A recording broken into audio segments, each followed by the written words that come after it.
Greetings and welcome once again. This is results-oriented preparation.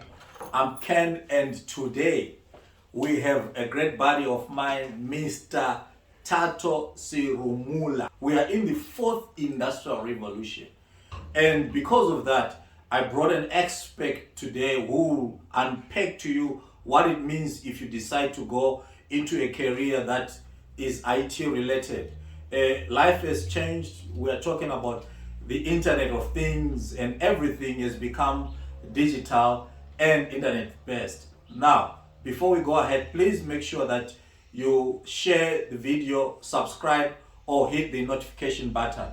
Mr. Thato Serumula, thank you, sir, for being gracious with your time. Tell us a little bit about what you do for a living.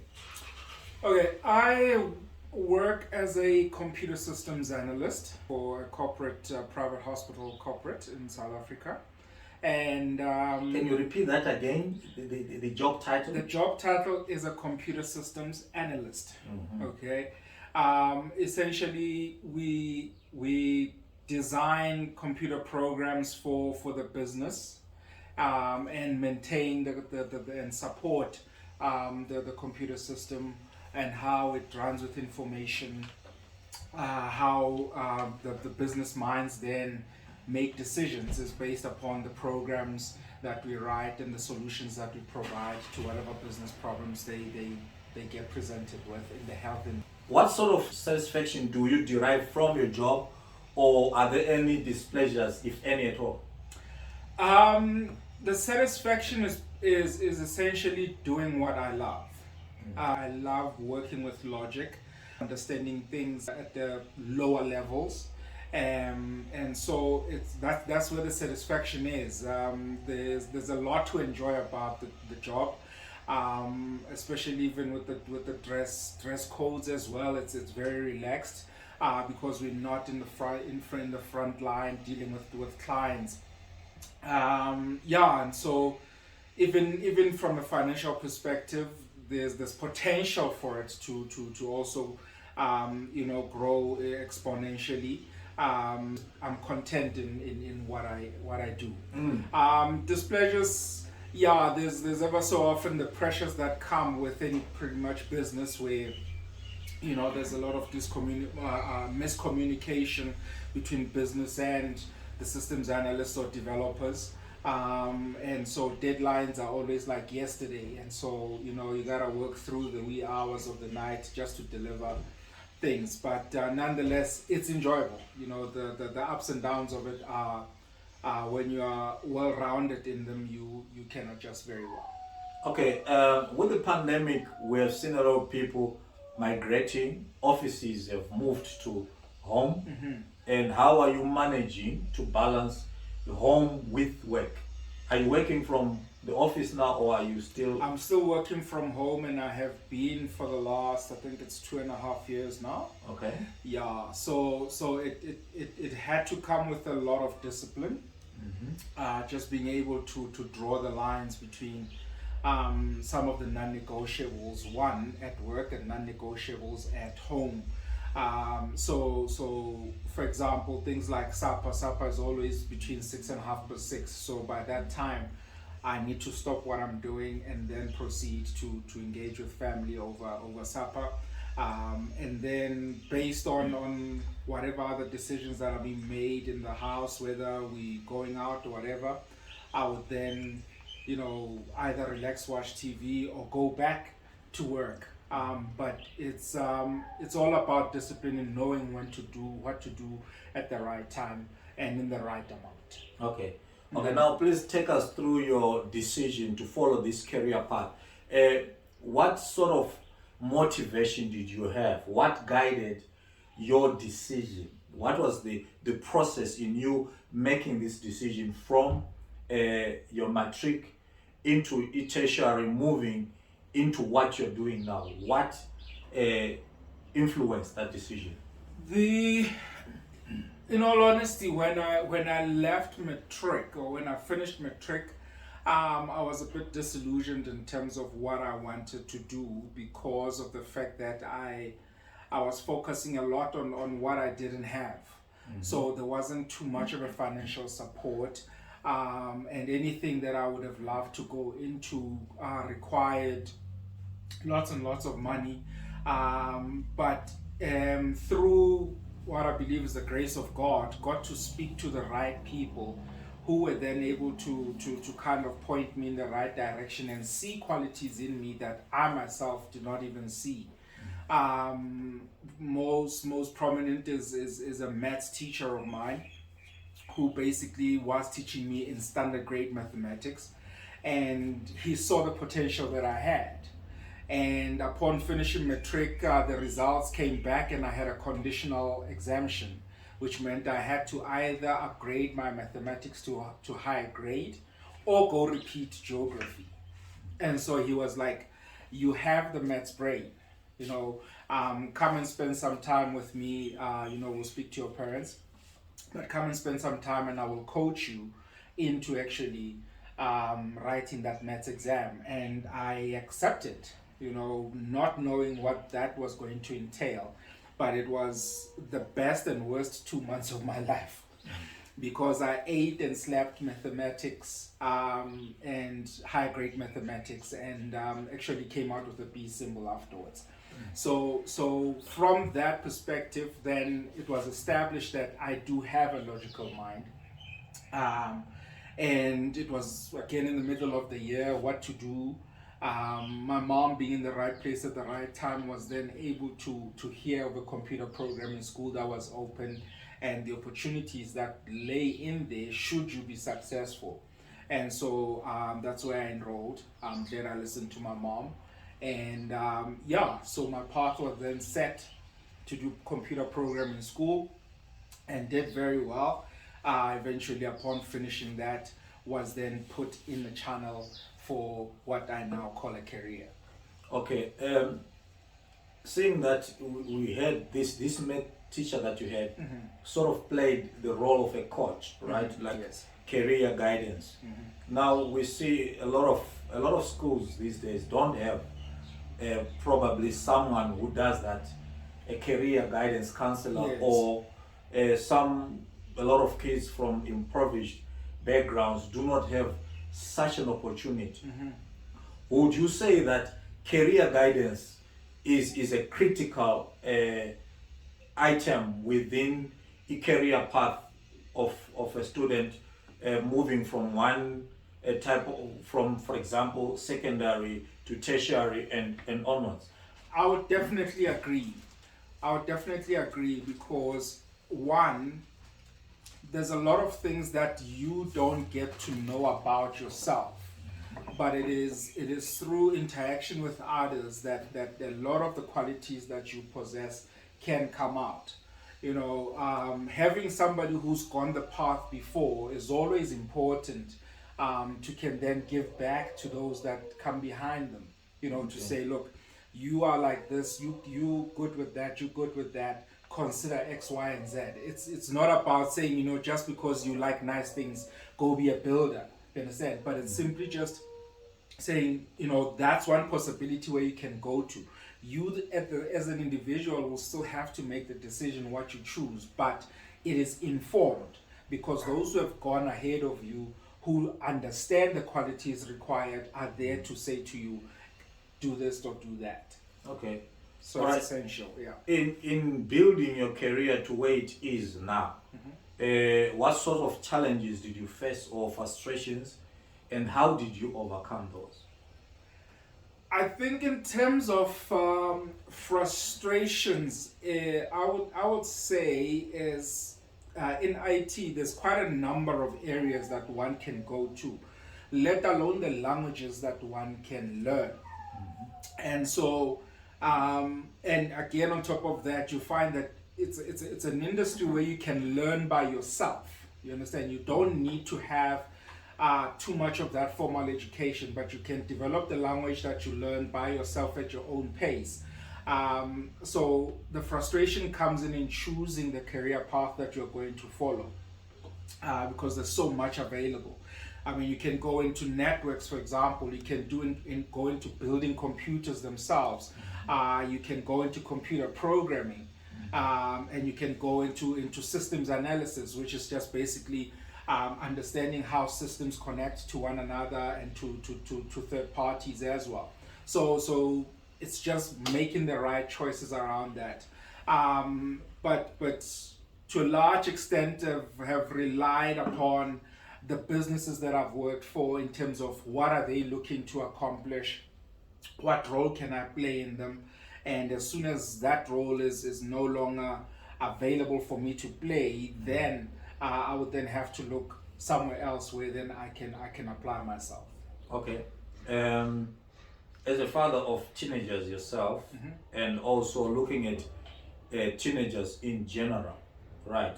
What sort of mistake do you think they make in transitioning from matric or secondary education to tertiary education?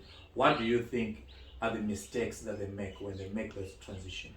Firstly, I would say it's about the self-analysis. Just being able to understand yourself individually, what kind of a person. Not being attracted by the glamour that goes with the title or with the the buzzwords.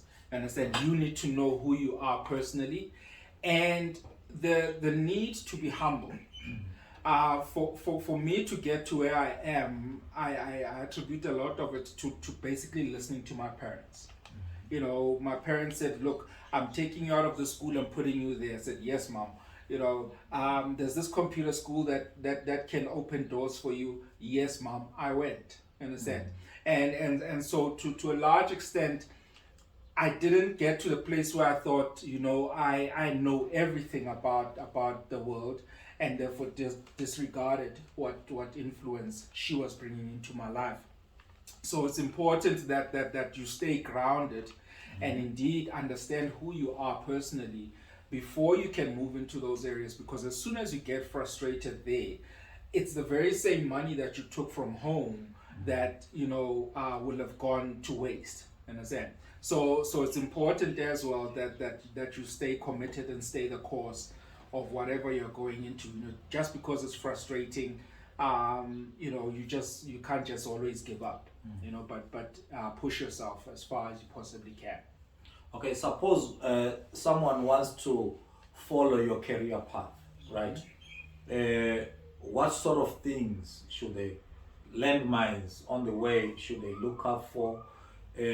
What sort of gratification awaits them when they're done, or when they follow a particular set of line of study in that field? I think that the biggest landmine is working for where your career decisions are made on the basis of money. Where just because in 2 years you can get to another job that will give you 20% of what you started earning. What you find is that over time you become the problem as to why you need to increase. You need to increase your salary every 6 months. So be able to be grounded and live within your means so that you can at least flourish in a job. And in terms of other landmines, you don't underestimate the importance of formal education. Just being able to get the right certifications to get you then to move into other areas. It's always important. You can't just I learn in the bedroom and I'll be proficient in it and that's it. But seek to get those qualifications, and I think that's one of the biggest things where you think you can take over the world just because you learned how to program in the bedroom. Okay, just in brief, give us a forecast where you think things are going concerning fourth industrial revolution, the Internet of Things. What sort of skills will be in demand 5-10 years from now? Look, I think to a large extent, there will always be a need for us to process information in bulk, and you can't fill a room with people that can do that. computers will be something that continues to be essential. As a result, that's one of the things that I think will stand the test of time through this industry changes. So it's just about you positioning yourself in the right place with regards to it. There's so many avenues that are opened, especially in IT, where we're dealing with security, you're dealing with connectivity, you're dealing with building of bigger and better machines. You are and developing new languages and growing existing languages. So the potential is quite great, and the applications thereof are also quite numerous. So it will stand the test of time. It's going to be a necessity throughout, and I think it's a short career for anyone that appreciates the use of logic and the excitement of deadlines and things like that. Okay, you have used the word language, I don't know how many times. Please just clarify a bit. I'm sure you're not talking about English, yes, okay, and things like that. Yes. Yeah. Essentially, there's various languages in which you can tell a computer what to do. And there are those that are fitting to run a business. There are those that are fitting to produce your computer games. There are those that are good to basically run things like your traffic lights and so such things.